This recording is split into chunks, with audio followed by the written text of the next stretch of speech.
Hey everybody, welcome back to another episode of The Podcast Strikes Back. My name is George and you're listening to the weekly movie show with the boys Connor. Hello. That's it, man. We're still one man down and 2 days late. Many apologies, folks. It's been one of those weeks, Benny. You know, Benny keeps us in order a little bit and... No, he doesn't. No, he really doesn't. He's a mess. I've never seen or known anyone to be less regimented in my entire life. But yeah, you got a little bit sick. And yeah, that was actually my fault. Unfolded. I was unwell. I'm sort of better today, so that's good. Well, hey, and now we're here for the weekly show. I mean, can you be any... Is this the pinnacle of your week? You're supposed to say yes. Yes. Nice. Yes. That's it, bro. That's it. Listen, guys, we've got an awesome show lined up for you. Some interesting news. Taika Waititi's back to Marvel for Thor 4. Jon Favreau's got a few tidbits about The Mandalorian. And we got a couple trailers later on with The King's Man, the prequel. I mean, we wanted it. No, we didn't. Maybe we did. Who cares? Let's move on with what we've been watching this week before the news. Connor, any gems this week? No gems. I did kind of... I picked up a series that I had watched quite a while ago, but I think I had kind of run up to wherever they were releasing it at the time, and so kind of stopped for a while. It's The Blacklist with James Spader. Right. But this is not on my radar. I mean, doesn't have to be. It's fine. I'm really not across James Spader, you know? Yeah, well, he's had a couple of iconic TV roles, and I always really enjoy him, like on screen. I think I would have watched Boston Legal, at least 5 or 6 years ago, but really loved that show. I thought it was really clever, and really loved his performance in it. And it was funny because I got up to about halfway through season 5 of The Blacklist, and I've recently finished off season 5 and I'm into season 6, and I was thinking to myself why I enjoyed this series or why I was watching this series, because it is the pinnacle of like the episodic. We've got to catch a criminal this week. The same kind of like catchphrases at the beginning. Kind of tropes like that. It's like, why do I care about this show? And honestly, it is the intrigue around James Spader and the character that James Spader plays. It's the only thing that really keeps this series interesting and alive. 2013, it kicked off 6 seasons, 133 episodes. It's like a serious amount of episodes. Are you getting in there? Are you going to do it all? I think there's only 6 seasons, right? Yeah. So I'm halfway through season 6. Oh, wow. Okay. Yeah, I was already through 5.5 seasons by the time that I got to this. Yeah, all right. Gotcha. Do you ever listen to me? Never. What's going on here? So yeah, it's overly convoluted. It's incredibly episodic, but there's something, like I said, there's something about James Spade's character that kind of hooks you, and I think that anyone that's still watching, that's probably why they're watching. Nice.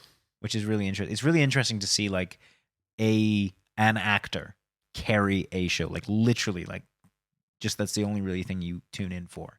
Just that one performance. Well, he's a great performer, and the only real reference point I have for James Spader is Ultron, and I loved his performance in that. Yeah, he plays. I don't want to say the same character, but there's definitely that's James Spader. Yeah, like there's definitely something to the way that he performs. It's kind of a little bit. He's got interesting inflections in the way he delivers lines. Yeah, he's a guy that's very good at monologues, which made him perfectly suited to Ultron. Yeah, really. So many monologues. Yeah. You? This week I really love a YouTube channel called Red Letter Media, which I'm sure a lot of our listeners are into, and they have a show called Review, and they go do retro reviews.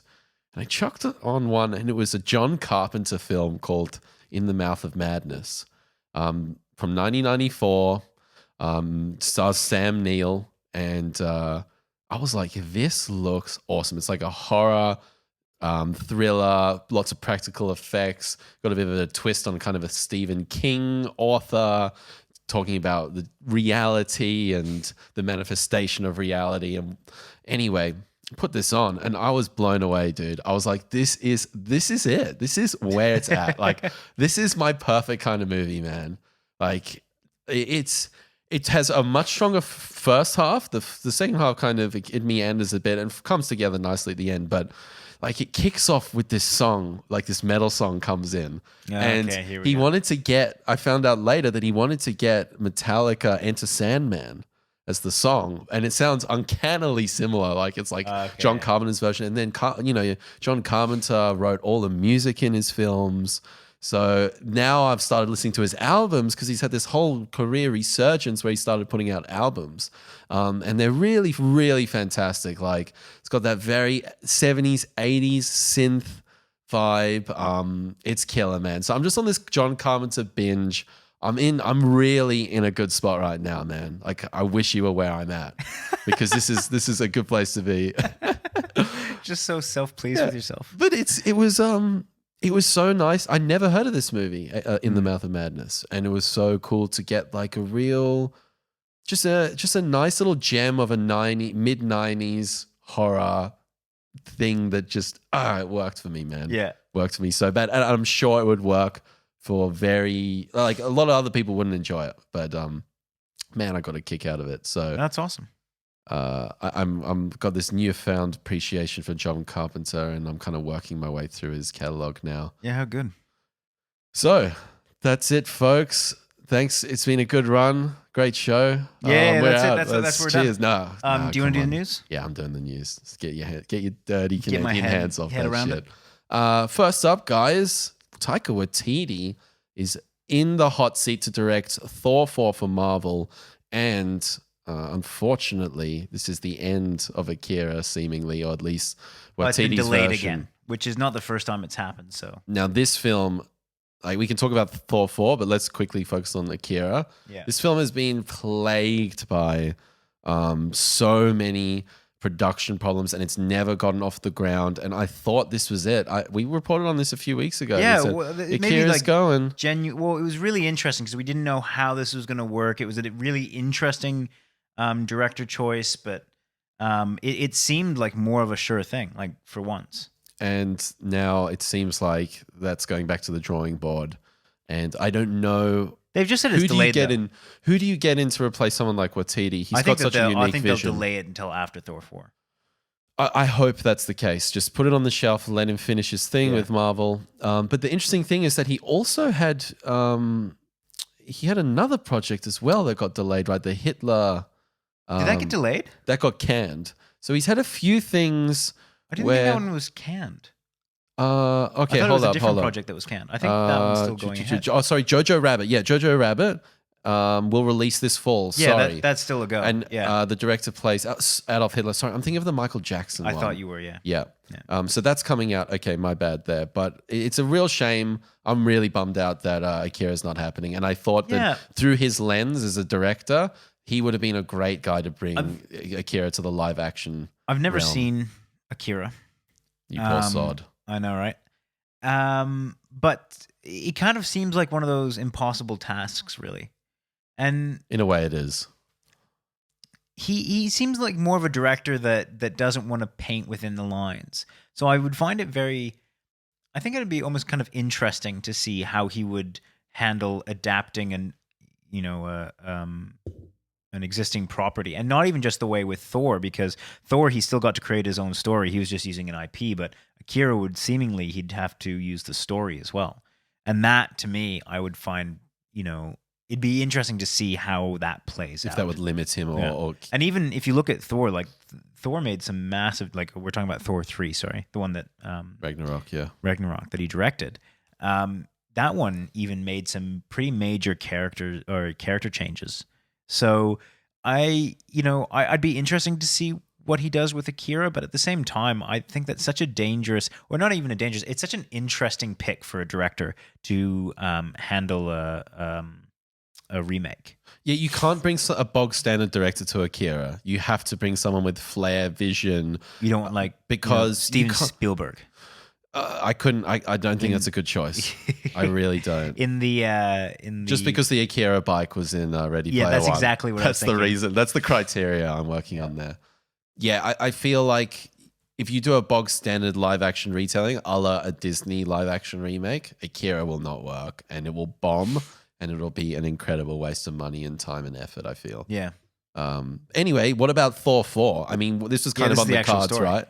I I kind of thought this was a done deal. So I was sort of, when Akira happened, I was like, oh, that's really interesting that they're not re-signing for Thor 4. And it seems like... Has Taika Waititi done a straight up sequel as of yet? I don't believe so. No, Yeah. he's done Hunt for the Wilder People, Boy, Thor. I mean, Thor is a sequel, but a sequel to his initial more film? of a sequel to his thing. No. Because I don't I've believe always so. kind of worried about sequels as the kind of the death of, inventive storylines or not kinda even, like, not even that. It's such a trap though. This because- classic case is the latest Bonds. A little bit, yeah. Spectre and Skyfall. Same director, but and there's obviously a lot of variables in there. But Yeah. I find that with sequels... it wasn't a done deal. I thought it was a done deal that was going to be as good as Skyfall, and it wasn't. Yeah. I find with sequels, the issue is that you're always going to be pressured to make the explosions bigger, the villains more sinister, the twists more spectacular, and if the sequel is just the original turned up to 11, I think that wears off pretty quick. So for one thing, I think it's really interesting when you bring in different directors to do sequels. It has its pros and cons, but I think it's an interesting way to go about it, particularly within the Marvel universe. But with this, it's just like, I don't know. I always get nervous when directors go back to a property like that. One that and there are some notable exceptions, like for example, in Endgame and Infinity War, The Russos. the Russo brothers. While those are technically sequels, they were shot as one movie, so it's a little bit different in that sense. I can just see people being like, Russo brothers did those movies and those were great. Yeah. Yes, but there's a lot to it. caveats to it. I feel like Chris Hemsworth, he really needs to hold on to this Thor character. And I feel like he's actually really come into his own. Thor 1 and 2, pretty standard character. Ragnarok, Infinity War, Endgame. We're really expanding upon this character and adding a lot of depth to him. So I don't feel like that character's gassed out. I feel like there's a lot more to tell. And I feel like the creative vision they have for him is set up to really kind of propel forward. So I can imagine there being Thor 4, 5, 6 done by Waititi. I could definitely see that happen. I definitely think that the character has more legs to it. Oddly enough, I think he's had probably about the same amount of screen time as Captain America and maybe even Iron Man, realistically. But for some reason, it doesn't feel as though there's a proper close to this character as yet. Yeah. I think that is because the character has gone through such a transformation that it is actually really interesting to kind of maintain with that character. Yeah. But I once again upset that Akira's not happening, but I'm keen to see Thor 4 with Waititi at the helm. Yeah. I'm keen for Waititi to come back to Marvel. I'm keen for Thor 4. It's all like lining up nicely. It'll be interesting to see if they bring in as Guardians of the Galaxy as a stopgap in between them. What's going to happen there? I figured that was what was going to happen because it's set up for kind of essentially as Guardians of the Galaxy. Which if they go straight to Thor 4, I'm not entirely sure that makes sense. Yeah, it would kind of suck if it was just like Guardians of the Galaxy 3 doesn't have Thor and Thor 4 doesn't have Guardians of the Galaxy, and there's no kind of like, oh, they just went their separate ways. Like, I want to see a bit of banter. I want to see a little mission or something. Yeah, and they set it up at the end of Endgame. Like, it just kind of has to happen. Yeah, agreed. Story number 2, folks. Do you want to either talk to yourself or we can edit this out? But I have to go blow my nose. Yeah, go do it. Story number 2, folks. Jon Favreau, the amazing Jon Favreau, says he's already writing and pre-shooting The Mandalorian Season 2. So The Mandalorian, of course, the Star Wars TV series that's coming to Disney Plus later on this year, one of the flagship shows of the platform. He's already into Season 2. So this is pretty interesting. This obviously means that Disney have a lot of confidence in the first episode, the first season, and they're ready to commit to another season. And the commitment is high because they're paying around 10 to 15 million per episode. So in an 8-episode season, that's $100+ million to invest. So they must be sure that this is working. Really, really interesting here, but kind of a no-brainer in a way. Disney have been very overzealous in a way with Star Wars, Rogue One, Han Solo, and obviously the sequel trilogy that's come out. And have you just been talking to yourself? Yeah, it's been great. What a weirdo. I've just been what talking. A freak. I've just been saying that season 2 is coming for The Mandalorian, and it's not even, this is the flagship show for season of the Disney Plus. That's launch. A lot of confidence in this show. Yeah. And that's a lot of confidence. They're paying 10 to 15 million per episode on this production budget. Yeah. So that's a huge investment. I think Disney in general seems to be moving towards TV shows. Which is not a terrible idea in terms of if you look at the way that content is being consumed these days. I mean, Game of Thrones was the biggest thing for the last, 8 or so years. When people talk about, movies or TV shows or whatever, like whatever is in the kind of the zeitgeist, it's, it's Chernobyl, it's Game of Thrones, it's, The Walking Dead, whatever it is that has captured people's minds and all that. That's the medium people are going to. So it's not surprising that Disney is investing in that. Yeah, and there's also another angle to this where they don't have to split a cut with the cinema distributors or whatever. Yep. I pay a subscription fee to Disney Plus, and they take 100% of that revenue. So the model works not only in the way like people consuming content, but also in terms of the kitty for Disney. They can take more dollars. Are you pumped for this? Have you seen, there's some leaked footage from... I've seen some of the stills. I haven't seen much of the footage. It looks absolutely killer, man. It looks good. I don't really take that as an indication that it's going to be good.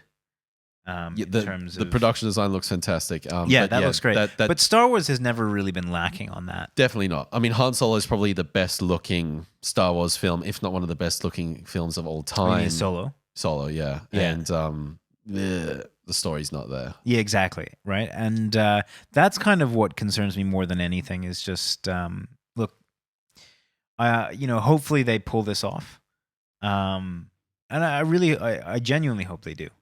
Because I think that'd be really cool. But I'm not holding my breath on this. There was a very interesting character in that footage where he's so this show's set between episodes 6 and 7. Mm-hmm. So post Return of the Jedi, and there's this former Empire officer or commander, and he's like holding on to this notion of the Imperial Empire when it's completely gone, and there's the remnants of the Empire, and there's very interesting layers that they're bringing in that I'm quite excited for them to explore, and they hope they do it in a sophisticated way that makes the Mandalorian kick, so that to get season 2. I'm excited for season 2. Yeah. Once one's all said and done, and hopefully they explain how everyone has somehow just forgotten about the existence of Jedi and.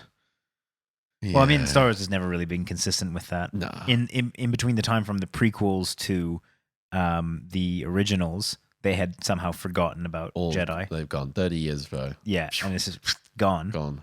I don't know how no one picked that up, but when they were writing no it. archives. Yeah. Yeah, library on Coruscant, gone. Gone. And then from the originals to the new films, somehow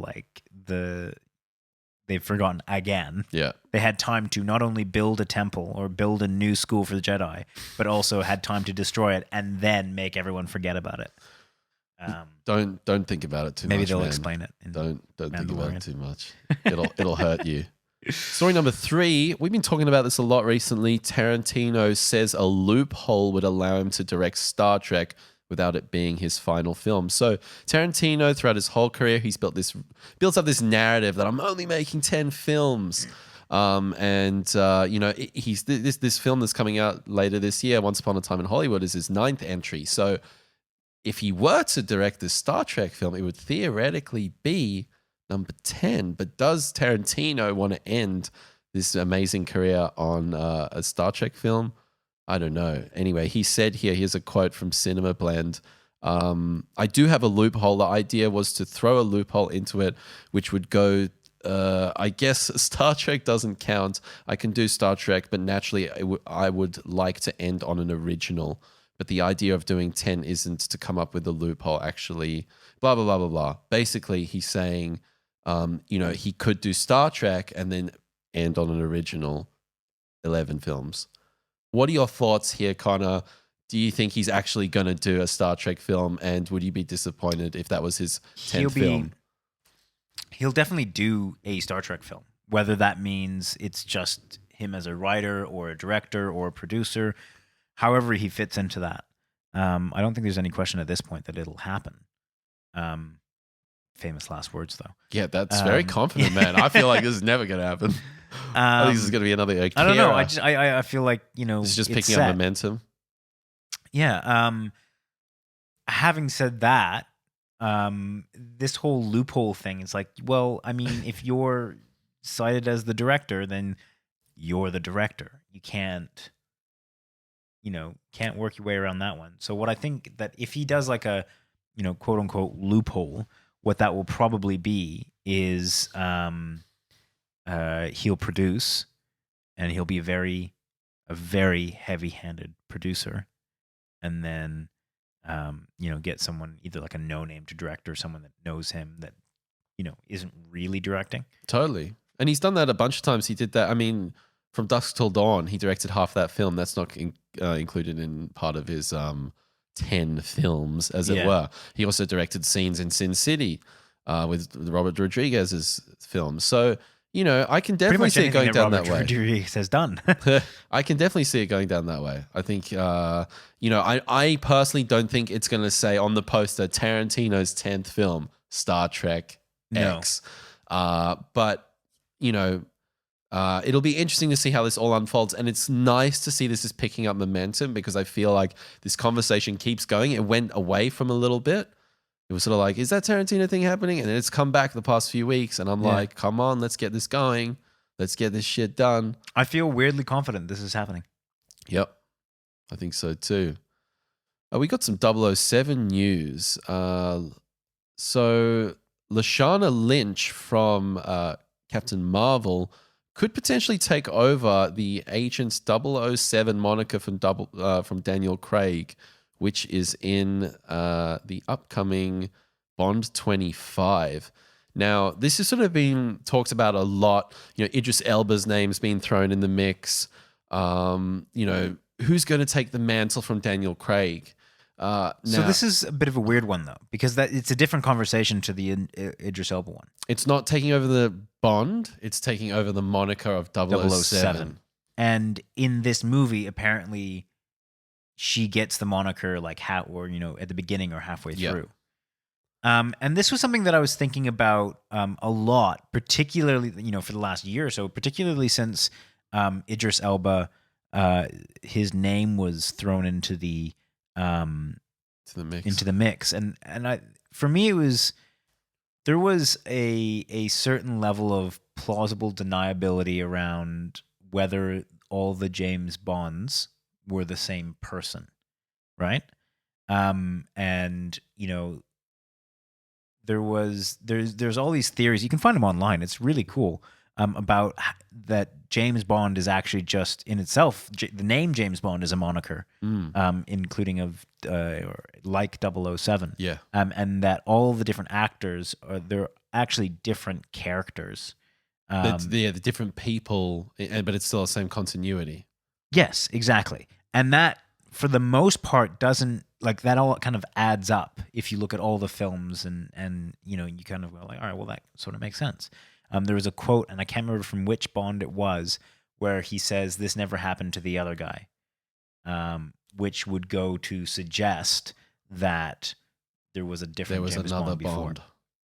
So Shit, son. But there was always that kind of like, is it, isn't it? Because it could go either way, right? But I feel like I've never given a fuck with that franchise. I'm like, just go on with it. Brosnan turns, Brosnan, I don't know. Craig, Timothy, the I quite like the continuity. Craig films. There's no continuity. Like it just with that's the way I continuity. perceive it. Yeah, but I mean, there's a level of like it could go either way, right? You could look at it from that lens for sure. Yeah. And then when people started talking about Idris Elba coming in, I was like, well, there's an obvious factor to that makes it a little bit harder to suggest that they're all the same character.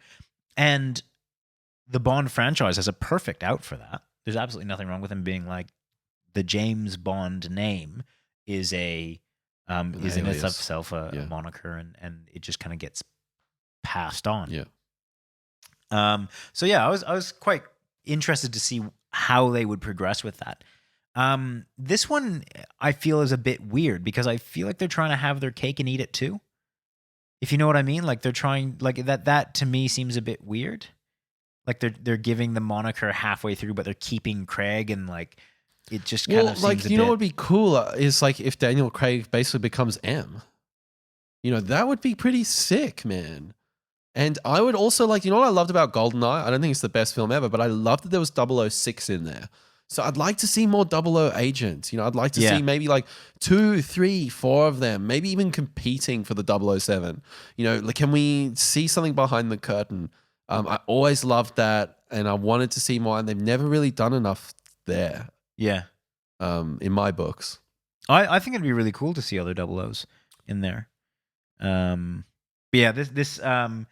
yeah, I haven't really settled on where I sit with this, with the way that they're doing this. Yeah, it'll be very much in the execution, I feel, because it could really fall flat. Could they pull it off? Yeah, definitely could. Another little bit of news here with Bond 25. Christoph Waltz is returning as Blofeld. So he was the one guy and the bad guy in the movie, and he's the bad guy in every movie, and that's what happened in Spectre. He wasn't the bad guy in Django Unchained. Wasn't he? So take that. Okay. Or in Alita Battle Angel, whatever it is.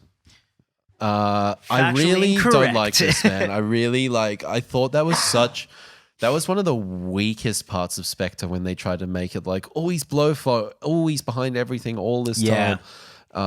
Man, it just like really undid a lot of stuff. And it was kind of like, you guys are trying too hard to make this raising the stakes too much. Yeah, that was to add and rope everything together, and it makes it all feel a little bit inconsequential, doesn't it? If it was all the kind of machinations of one person, and it makes all the other films seem a little trivial in retrospect. It's like at the end of Dark Knight Rises, where you find out Bane was just a puppet of Talia al Ghul, which is like, that's a cool twist. But in presentation, it's actually like, wow, he's just a peon. You can't do air quotes. I've done it like 6 times already. Yeah, but and then there are people listening to the podcast. Yeah. Hopefully they can hear my fingers go. Like squeaking. By the way, he said it's a good twist in air quotes. Yeah. So it's similar kind of thing. Like the twist, like it's nice to have a twist. Great that you've had a twist, but does it actually add to the character? Not necessarily. Yeah. I mean, what does it do for the story in general? And I mean, if we're talking about Dark Knight Rises, I mean, you've built this character up. He's menacing. He's, dangerous. And there's an actual opposition between him and Batman. And then to have that kind of just peter out. And then you're like, this is the bad guy. You're like, yeah, but you haven't spent the entire film, ramping him up. And it's a little bit like that for Spectre. Which is like, I know what you're trying to do. I know that you're trying to make him seem really evil and menacing and all that kind of stuff, but you're just kind of, it feels like you're taking credit. Yeah. It just feels like you're trying to give weight to this character that it doesn't deserve. Yeah, it's like it's written, but it's not earned. They haven't built it up enough. Yeah. So yeah, another interesting fact about this, Kerry Fukunaga, who's the director of this, who famously did Man, what did he do? What was the Matthew McConaughey? True Detective season 1. Did all the episodes in that, which was really fantastic. He's the first American to ever direct a Bond film. And there's only been a Kiwi who did Casino Royale. So that's kind of interesting. Oh, there you go. A little bit of different flavor in there. Has Guy Ritchie ever done if you're talking about iconic British directors? Negative. Might be interesting. Could be. Story number 5, the final story of this week's Fast and Furious 9, casts another bloody wrestler. John Cena's heading into the Fast and the Furious. It's brave. It's brave of Vin Diesel to cast another wrestler. He brought in The Rock. Shit went down there. Well, arguably, you could argue that The Rock saved the franchise. Yeah, he did. I don't know if I'd say that he did. Single-handedly. Yeah. Just George whipping the knee pads out for The Rock. Yeah. Yeah. But the knee pads. But yeah, you could argue that it was a big factor into that franchise kind of being saved, and so maybe Vin Diesel's just smarter than he looks, and he's going, fuck it, let's bring in some big names and people that might be able to add to the overall. This is Vin's baby, man. This is Vin's baby, and he's not going to let it go. Not at all. And I mean, what is actually? Do you remember what happened with the Hobbs and Shaw thing? Like, is The Rock and are they? Is he going to appear in Fast and Furious 9, or have they just basically gone, "Yo, you need to fuck off out of Vin's film. You got this one. Fast and Furious presents Hobbs and Shaw." But there's a clear dividing line here.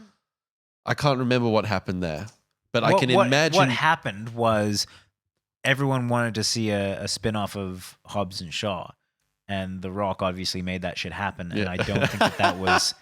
I don't think that was what Vin Diesel wanted. And so I don't know what the whether The Rock will be in Fast and Furious 9. It would be hard to have it without him, I think, at this point. But is John Cena there to fill that void, in your opinion? Unlikely. He's a different type. Even though he's a wrestler, he's a different kind of guy. He brings a different presence to the screen. Yeah, very much so. And he can be quite funny. Like, I thought some of his comedic timing in Bumblebee was pretty good. I think he's far funnier than The Rock. Yeah, me too. But I don't think he has that same level of like kind of menacing that The Rock has. Maybe I just haven't seen it. No, he definitely doesn't. But yeah, and I think that would be something lost. But The Rock doesn't always bring that as well. The Rock exactly. Can be very but cutesy like that's fun. the whole point, is that he's kind of like this gentle giant that can turn it on every once in a while. So yeah, I think it's interesting. I imagine that Vin Diesel is panicking right now. He would have to be, man, because particularly if Hobbs and Shaw does well, it's going to do well. I feel. It's going to do solidly well. I don't think it's going to be a runaway success, but I think 300, 400, 500, 600 million, 700 million, 800 million, Jeez. 9 right, billion, calm 7 down. billion. Do you think it'll eclipse Fast 8, whatever the most recent Let's one have was? a look which are the Fast and Furious. It was pretty big. It was like $1 billion. Box office. Let's have a look, see what the franchise has done. Fast Furious 7, 1.5 billion. Shit, man. Let me just get up the franchise here. Give me 2 seconds. What's your favorite in this franchise, man? Because you're probably, I think you like this more than I do. Oh yeah. I have a real soft spot for this. I'm very much a Fast. I think 5. So the first one that The Rock came into, which is where Fast 5. I think that's where they introduced the kind of More the action. Yeah, it was more the ridiculously of it. Like it was, it hadn't gone quite full tilt yet, but they clearly made a pivot in the way that they were approaching the franchise. Yeah, for sure. So top earner Furious 7, 1.5 billion. The Fate of the Furious from 2017, 1.2 billion. And then overall, this franchise was brought in 5.1 billion. Yeah, it is not a small franchise by any means. Yeah. That's a beast. What's that time? It's trailer time. Yeah. Should have said that more soft and sultry. It's trailer time. It's trailer time. It's time for trailers. Mm-mm. Yeah? Nope. Yeah? Nope. Huh? First, we have The King's Man. Do you like that, George? Do you like that little clever naming convention to Like- make it sound like The Kingsman, but it's not. It's The King's Man. It's so good that the word could be separated into two words. And then you add the at the beginning. It's like, fucking prequel, bitch. Yeah, man, this trailer was really shite. Really? Yeah, man. Like, So- I can't tell you, like, the war, the trenches, the slow motion. All right. How much of this did you Come on, hate dude. because you didn't like Golden Circle, and how much did you hate because you genuinely didn't like the actual commercial? I would say trailer, sorry. 70% because I hated the Golden Circle, and 30% that it just seems redundant, man. And I think Ray Fiennes, I'm like, you are such a talent. Why? You don't need to do this, man. Like, I know you need a few dollars in the bank. Yeah, fair I enough. kind of I like that he's in this because he is a talent. I think that for me There was a lot of talent in the Golden Compass, the Golden Circle. Yeah, both of those things. So, I mean, just the credentials of the actor. Yeah, I mean, it can get you pumped up and whatnot. But to be honest, man, this just Doesn't do anything for you? no. Tell me where you're sitting. Maybe you Look, can G me up a little I thought that the visuals really cool in this trailer. It had stylistically, it looked really cool. It looked a shitload better than the Golden Circle, which, to be honest, on a visual level, looked pretty shockingly bad. So you were liking the sort of the World War II, that sort of aesthetic they were going for, the trench warfare. Yeah, it looked again, stylistically, it looked really cool. I thought it looked what pretty... they do with it that'll be the interesting part.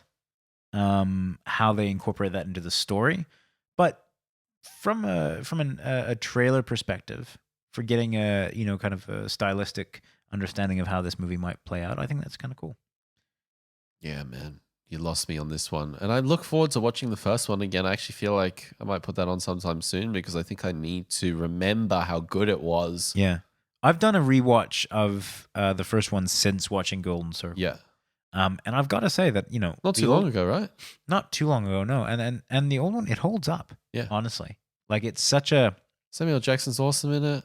I think that I think Benny was the one that was saying that he feels as though the first one would be diminished by the second one. Well, I've forgotten so much of the second one that I don't know how it could be diminished. Yeah, I tend to agree with that. But I don't find that. I honestly, I think that the first one stands up as its own film. So in that vein, I'm willing to give this one a shot as well. Yeah, nice one. I'm not. So there we yeah, are. Clearly. There we have it. All right. Well, let's move on to a trailer called The Hunt. This is a Blumhouse produced film. We do tend to enjoy our Blumhouse. They do. Was horror. this Blumhouse? The Hunt? The Hunt. Yeah, there was. There was two Blumhouse this week. There was Blumhouse Tilt and there was Blumhouse, Yeah. right? Yeah. Yeah, so this was kind of like the concept. It was kind of like a wilderness adventure tour package, kind of this emotive commercial. Yeah. And then it does a little twist at the end when they're going hunting humans. Yeah, and the twist is very much like only like a shot and a half, maybe. I was halfway through this and I was like, what am I watching right now? Like, am I watching the right thing? I had a pretty good suspicion as to how this is going to turn out. Yeah. I think this is an interesting concept. I thought the presentation was great. It's captured my intrigue. Yeah, I don't know if I always this like it when they do a concept- faux commercial. I always like that. Yeah. I don't know if this concept really captures or interests me that much. It depends on how they do it. Is it about the is it like a Hunger Gamesy thing where we're seeing one thing happen, or is it more about this ecosystem around it? Yeah. Look, if this turns out to be a bit of like a snuff film type thing, like where if it's just about like how people in the wilderness die because they're being hunted, then I'm not interested that much. It is Blumhouse, so I do have this kind of expectation that they're going to do something a little bit more inventive with it. But yeah, just on a concept level, I'm not hugely intrigued.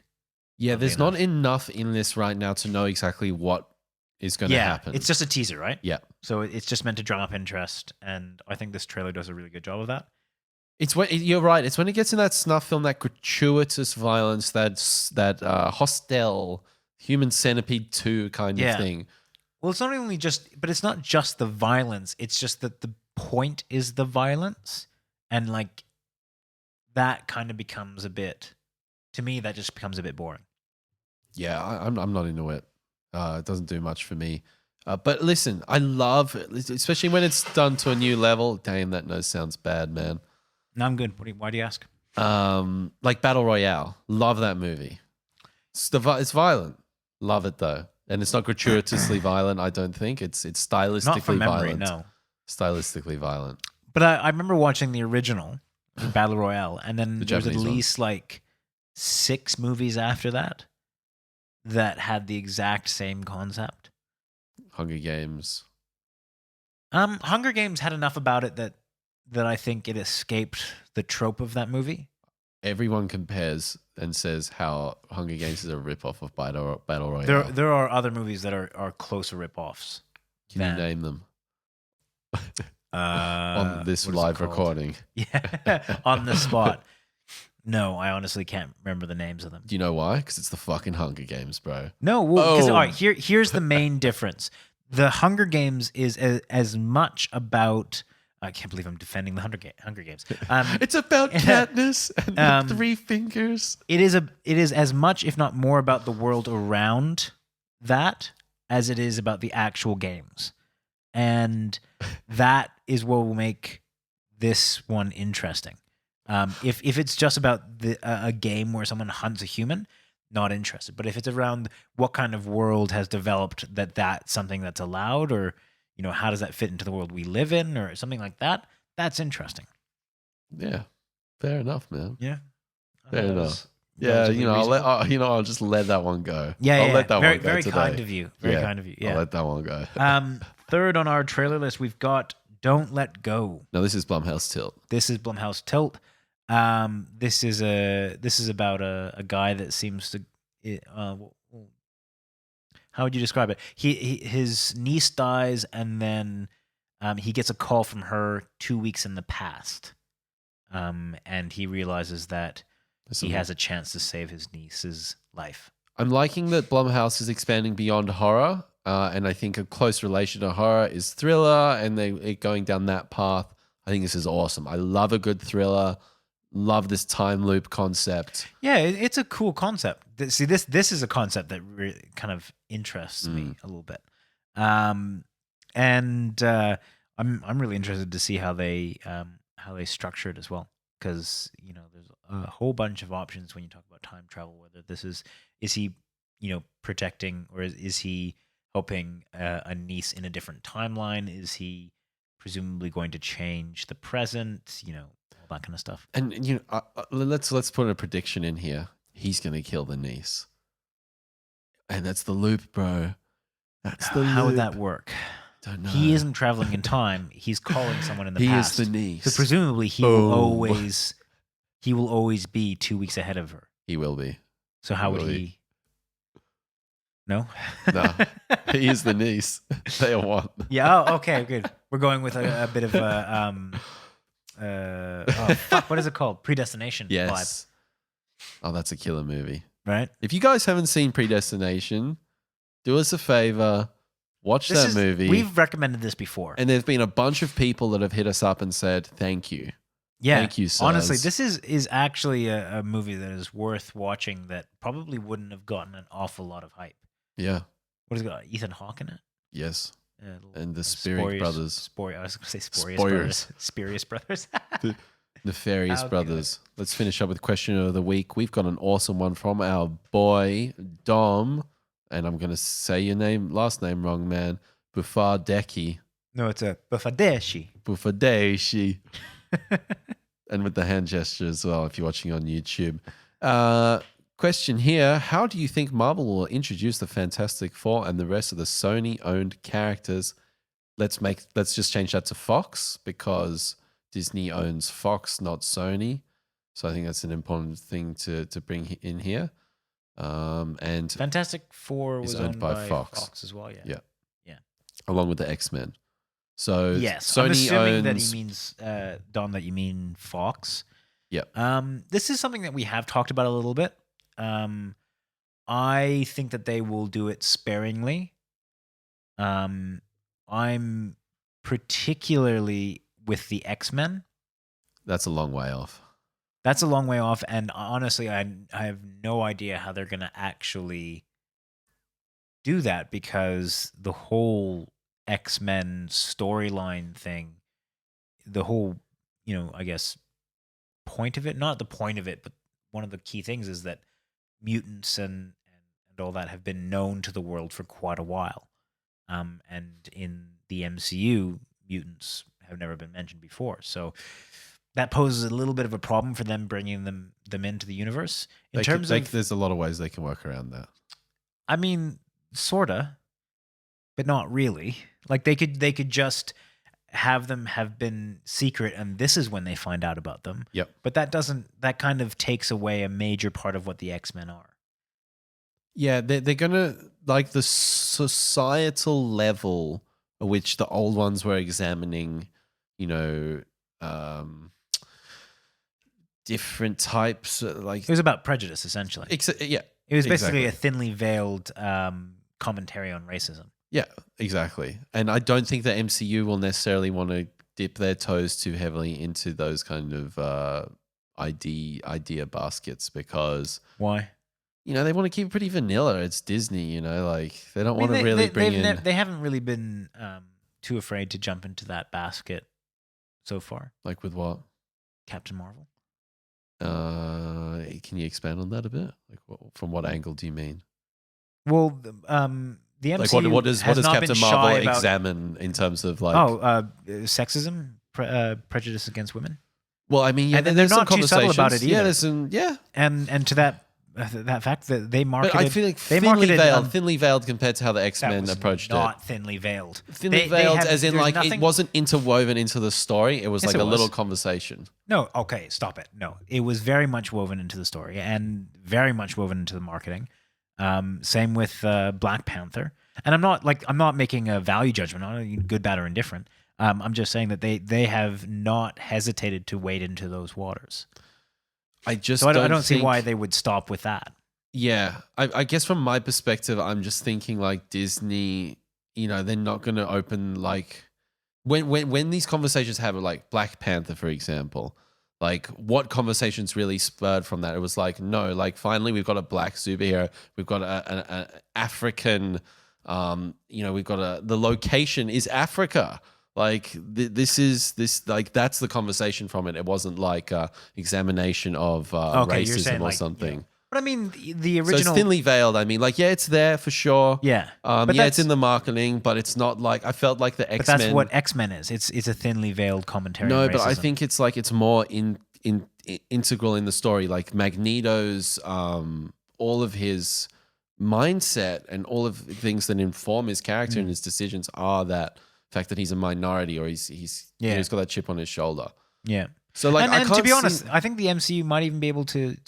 This is the problem. That kind of storyline could be really interesting in going into Phase 4, particularly with the ending of the most recent Spider-Man film. I think that we could start looking at some interesting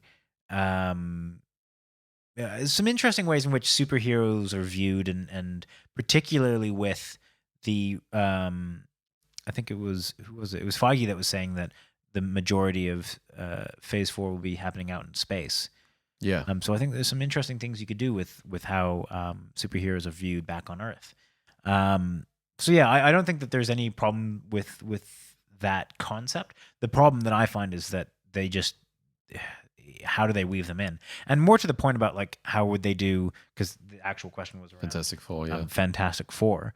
That's a Yeah. tough one to get right, man. Yeah, that is genuinely a tough one. Like, that feels like the Fantastic Four has always Cursed. felt like that really 1950s, 1960s kind of superhero. And how do you update that? Yeah. I thought that Captain America kind of felt in that basket. They managed to make that work. I thought Captain America is the most boring, generic, bland, Yeah. and they managed to make him interesting. So I think one of the can main they do things, it with these guys? Yeah, I think one of the main things that they will do, I think one of the main things that they should do at least, is not have their adversary be Doctor Doom. Differentiate. Yeah, or come at it from a little bit of a different angle, because people don't want to watch the exact same film that they watched twice before, and Feige, I think Feige's pretty good with that kind of stuff. yes, faith in Feige type shit. So, Yeah, FIF. Yeah. Did you see Fan Four Stick? No. Okay. Yeah, like that's just top of mind for me right now. And the front half was so good. You can kind of make it work. But then how do you make it into a complete narrative? That's where that film struggled. So I don't know. Fantastic Four, man, that's a real tough one. And if they can do that right, that'll be an absolute miracle, I feel. Yeah, that'll be the pin. That's when Marvel knows that they've done it. They've done it. They've cracked the code Officially.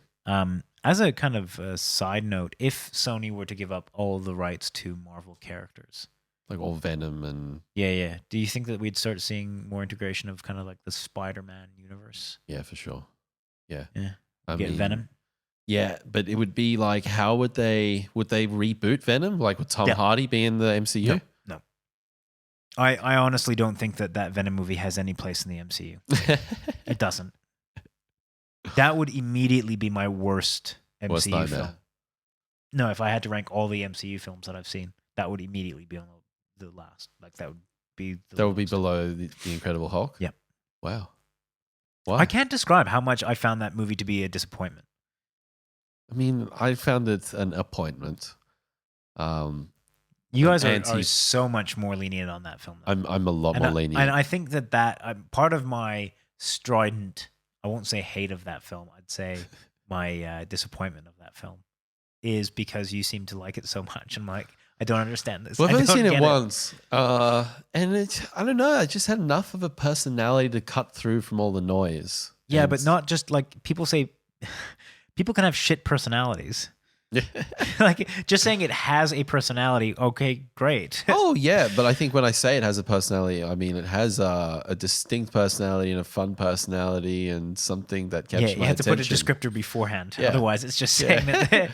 Well, it's sort of that's the expression, but yeah, maybe I should watch it again and maybe I'll have a different opinion. But 6 out of 10, 7 out of 10, nothing crazy. Anyway, listen, Fantastic Four, it's going to be tough. We'll see if it happens. Thanks for your question, Dom. We didn't actually really answer about how they would introduce. We've just said that it's tough.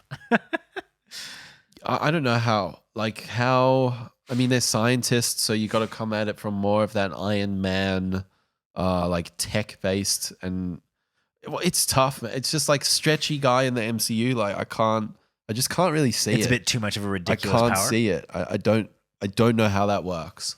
I really don't know how that works. They might just not do it. They might just fuck it off, I'd say. Yeah. I think they have to be willing to do that. I think they should do that. I think that's the best way forward. Folks, if you got a question for us, hit us up on Instagram, Facebook, YouTube. We love hearing from you guys. And next week, Benny's back in the hot seat. Don't forget to check out our Lion King review, which is up right about now. It's been a pleasure, Connor. We'll see you then. As always. See you, folks.